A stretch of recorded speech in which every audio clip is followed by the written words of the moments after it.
बचाओ, कोई तो मुझे बचाओ। कोई मेरी आवाज सुन पा रहा है क्या? मैं इस गड्ढे में फंसी हूँ। अरे, ये आवाज तो यहीं कहीं आसपास से आ रही है। लगता है कोई मुसीबत में है। भास्कर अब इधर उधर अपनी नजरें दौड़ाने लगता है। तभी उसकी नजर पास के गड्ढे में पड़ती है, जहाँ एक बूढ़ी औरत फंसी हुई थी।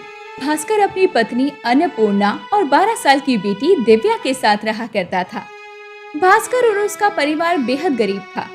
भास्कर जो काम करके लाता, उसी से उसके 2 वक्त की रोटी का गुजारा होता। लेकिन आज भास्कर बहुत उदास घर लौटकर आता है। अजी, आप इतनी जल्दी काम से कैसे लौट आए? और दिन तक तो आप शाम तक आते थे।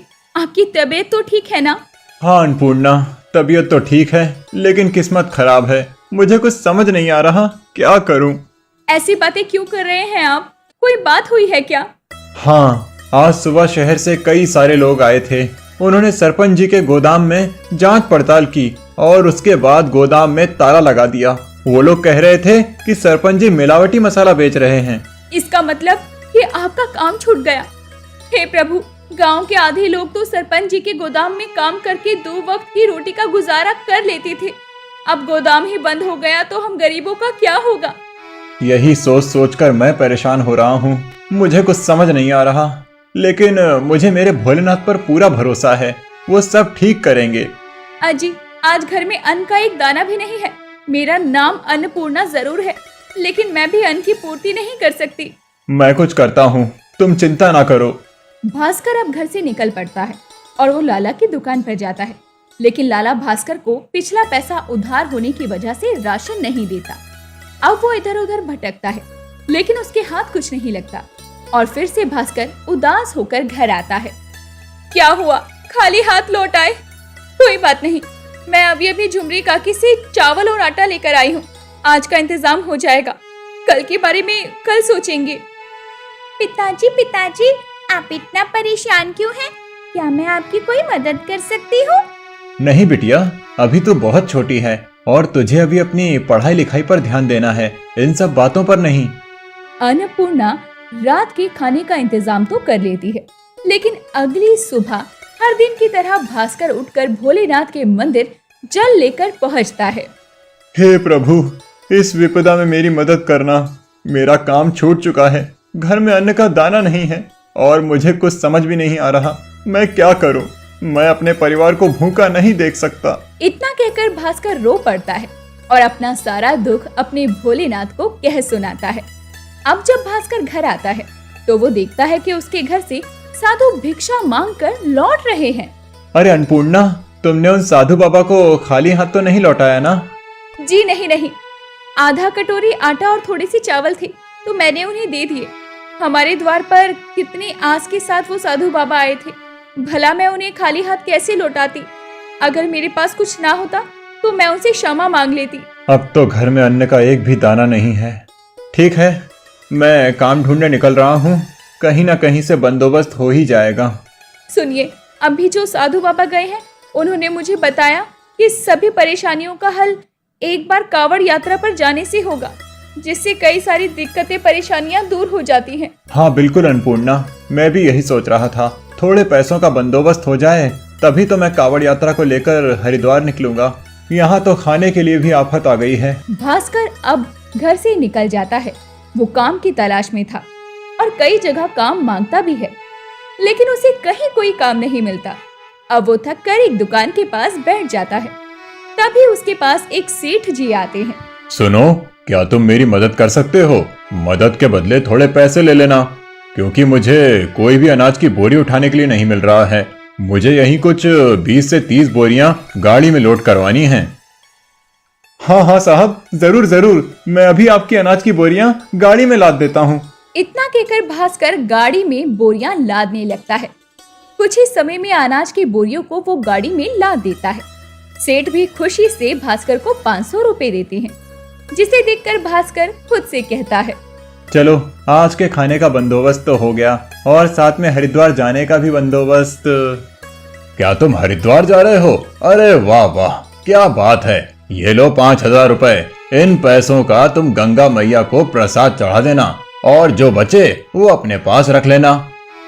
भास्कर अब उन पैसों को लेकर घर आता है और उनमें से कुछ पैसे भास्कर अपनी पत्नी को देता है और कुछ पैसे निकाल कर अब वो निकल पड़ता है अपनी यात्रा के लिए।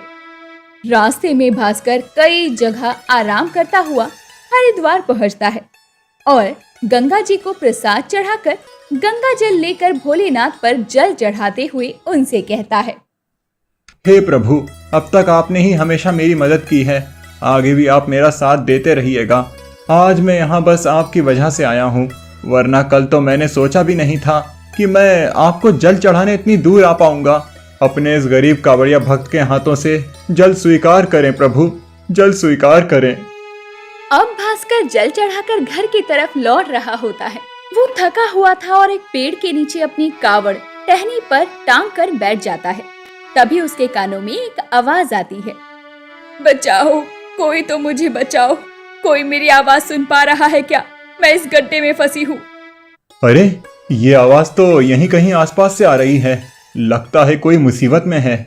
भास्कर अब इधर उधर अपनी नजरें दौड़ाने लगता है। तभी उसकी नजर पास के गड्ढे में पड़ती है, जहाँ एक बूढ़ी औरत फंसी हुई थी। अरे अम्मा, इतनी सुनसान जगह पर आप क्या कर रही हैं? पहले आप इस गड्ढे से बाहर आइए। बेटा, तुम्हारा बहुत बहुत शुक्रिया जो तुमने मेरी मदद की। कब से मैं इस गड्ढे में फंसी हुई हूँ। मैं तो इस जंगल से लकड़ियाँ लेने गई थी और गड्ढे में गिर गई।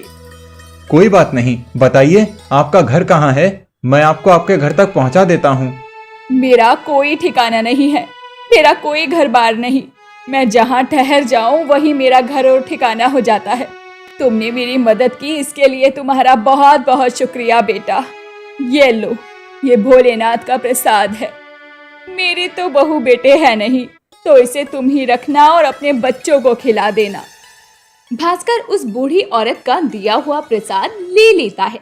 अब वो बूढ़ी औरत भी वहाँ से चली जाती है और भास्कर अपना कावड़ लिए घर की तरफ निकल जाता है और कई घंटों का लंबा सफर तय करके घर पहुँचता है।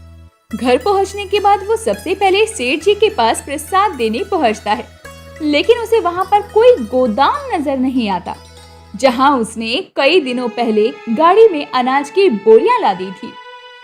अरे, गोदाम तो यहीं था, लेकिन मुझे गोदाम कहीं आसपास नजर क्यों नहीं आ रहा? अब भास्कर पास की चाय की दुकान पर चाय बना रही एक काकी से पूछता है, अरे काकी, यहाँ पर जो गोदाम था वो कहाँ गया?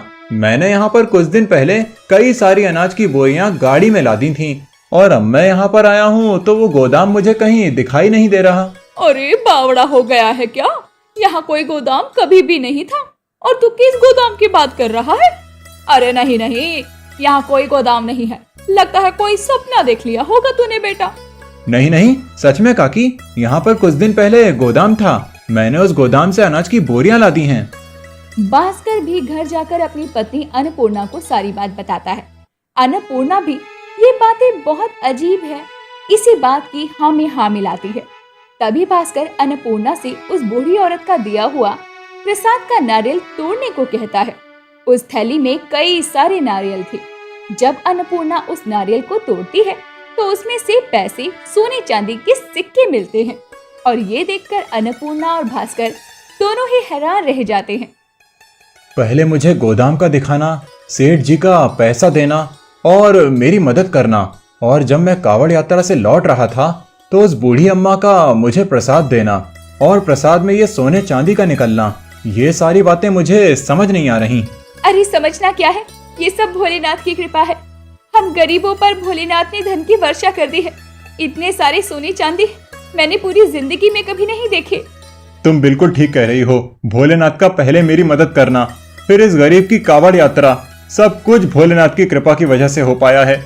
वरना जहाँ एक दिन पहले तक हम दाने दाने को मोहताज थे, वहाँ मैं कावड़ यात्रा लेकर हरिद्वार जाने की सोच भी कैसे सकता था। हे प्रभु, सच में आपने इस गरीब पर इतना बड़ा उपकार किया है। हाँ प्रभु, आपका हम किस तरह धन्यवाद करें हमें समझ नहीं आ रहा।